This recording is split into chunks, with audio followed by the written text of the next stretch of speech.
Good morning प्यारे बच्चों, कैसे हैं आप। हम आशा करते हैं कि आप अपने घरों में स्वस्थ और सुरक्षित होंगे।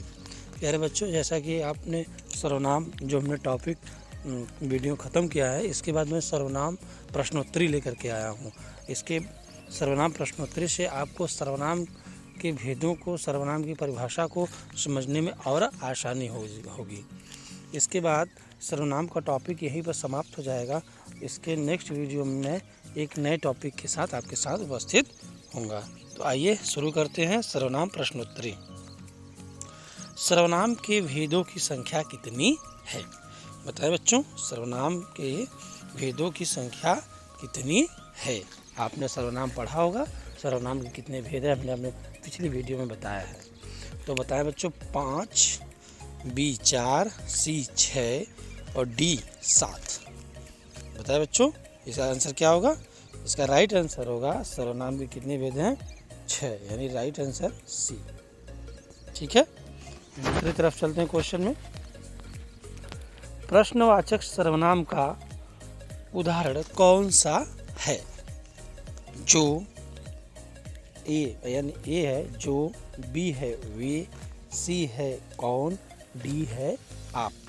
बच्चों, आपने पढ़ा था कि प्रश्न जैसे मतलब ऐसा वाक्य जिसमें प्रश्न हो, तो जो तो ये होगा नहीं, वे भी नहीं होगा, कौन यही होगा। यानी कौन करने मतलब कि आप कौन हैं, कौन मतलब मैं प्रश्न कर रहा हूँ। तो यहाँ पर जो कौन शब्द है ये क्या हो जाएगा? प्रश्नवाचक सर्वनाम का उदाहरण हो जाएगा। इसका राइट आंसर हो जाएगा सी। नेक्स्ट, तीसरे क्वेश्चन की तरफ।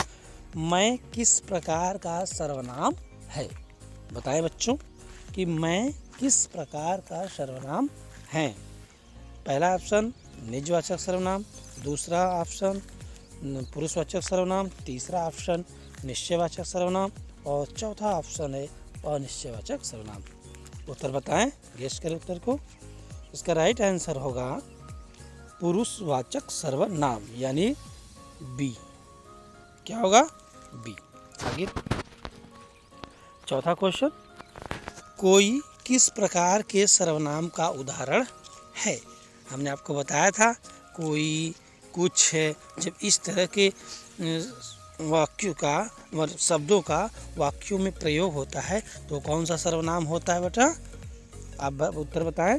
पहला है प्रश्नवाचक सर्वनाम, दूसरा है मतलब बी है अनिश्चयवाचक सर्वनाम, सी है संबंधवाचक सर्वनाम, डी है निजवाचक सर्वनाम।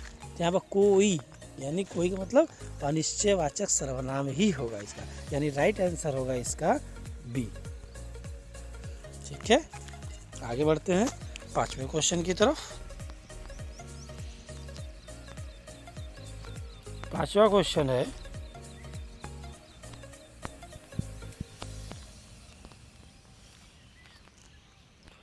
पांचवा क्वेश्चन। कौन आ रहा है? इस वाक्य में कौन सा सर्वनाम है? कौन आ रहा है, ये निश्चित नहीं है कि कौन आ रहा है। इसका ऑप्शन सुनिए।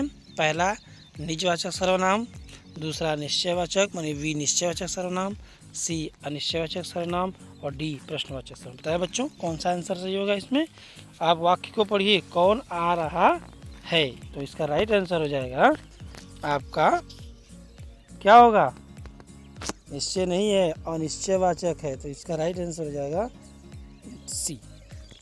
इसका राइट आंसर हो जाएगा सी। अब छठे क्वेश्चन की तरफ चलते हैं। वह अच्छा है वाक्य में वह कौन सा सर्वनाम है? बताएं बच्चों। ए निजवाचक सर्वनाम, बी प्रश्नवाचक सर्वनाम, सी पुरुषवाचक सर्वनाम और डी निश्चयवाचक सर्वनाम। बताइए, वह अच्छा है यानी वह अच्छा है, इसलिए इसमें कौन सा सर्वनाम होगा? निश्चित हो गया है कि वह अच्छा है, तो इसका राइट आंसर होगा डी निश्चयवाचक सर्वनाम। ठीक है, आगे। आप आजकल कहाँ हैं? इस वाक्य में आपका कौन सा सर्वनाम है? बच्चों, हमने बताया था आपको पिछली वीडियो में कि जो आप शब्द है यदि खुद के लिए होता है तो वो अपना अलग अर्थ होगा उसका, ये और उसके बाद एक आप होता है दूसरे के लिए। तो यहाँ पर जो आप आजकल कहाँ है, इस वाक्य से हमको यह समझ में आ रहा है कि ये जो आप है एक तरह से क्या बता रहा है, निजता को बता रहा है। तो इसका राइट आंसर हो जाएगा, बच्चों निजवाचक सर्वनाम, यानी कि ऑप्शन नंबर ए। ठीक, आगे बढ़ते हैं। कौन सा अनिश्चयवाचक सर्वनाम नहीं है, यानी कुछ उदाहरण दिए गए हैं, उसमें पूछा गया है कि कौन सा अनिश्चयवाचक सर्वनाम नहीं है। पहला मतलब ए कुछ भी, बी कुछ न कुछ, सी सब कुछ, और डी सो वह। तो इसमें आपको पता ही होगा इसका राइट आंसर क्या होना चाहिए बच्चों, इसका राइट आंसर होगा डी।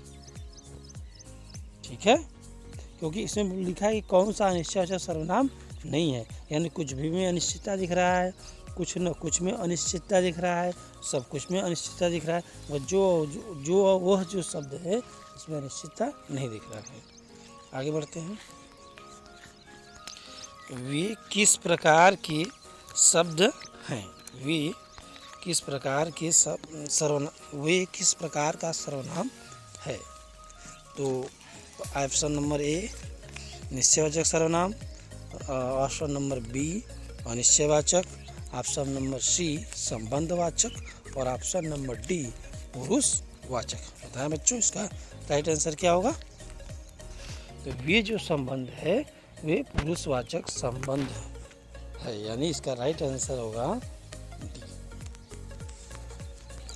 10वां क्वेश्चन, जो सो किस प्रकार का सर्वनाम है। हमने आपको उदाहरण से कि जो जैसा करेगा वैसा भोगेगा, तो ये एक तरह से किसका उदाहरण है, आप लोग गेस कर लेंगे।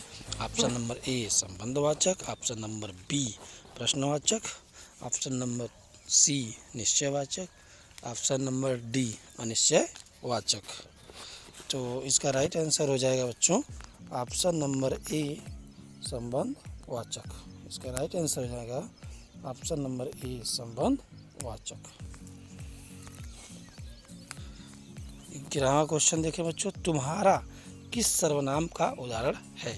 ऑप्शन नंबर ए संबंधवाचक, ऑप्शन नंबर बी पुरुषवाचक, ऑप्शन नंबर सी प्रश्नवाचक सर्वनाम, ऑप्शन नंबर डी अनिश्चयवाचक सर्वनाम। तो इसको नाम से ही तुम्हारा ये किस तरह का सर्वनाम है, पुरुषवाचक सर्वनाम। इसका राइट आंसर हो जाएगा बी। आगे बढ़ते हैं। मुझे पुरुषवाचक सर्वनाम के किस रूप का शब्द है। हमने आपको बताया था पुरुषवाचक जो सर्वनाम है उसके 3 भेद थे, उत्तम पुरुष, मध्यम पुरुष और अन्य पुरुष। तो इसमें बताया मुझे जो वह शब्द है किस में आ जाएगा। तो मुझे जो ये शब्द है ये किस में आएगा, यानी ये खुद के लिए, स्वयं के लिए, वक्ता के लिए है। तो इसलिए हम मुझे जो शब्द है ये हो जाएगा उत्तम पुरुष का। इसका राइट आंसर हो जाएगा ई।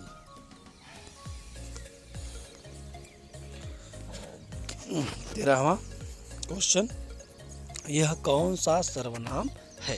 जो यह है वो कौन सा सर्वनाम है बताएं बच्चों। ए पुरुषवाचक, बी निजवाचक, सी निश्चयवाचक और डी संबंधवाचक। बताएं यह कौन सा, यानी यह राम है। यहाँ पर जो यह शब्द है एक तरह से क्या हो जाएगा, निश्चयवाचक सर्वनाम। बच्चों कोई भी शब्द को पता करना है कि वो किस सर्वनाम का है तो पहले उस शब्द का वाक्यों में प्रयोग करें। वाक्य में प्रयोग करने से यह पता चलेगा कि वह किस सर्वनाम के अंतर्गत आएगा। तो इसका राइट आंसर हो जाएगा सी।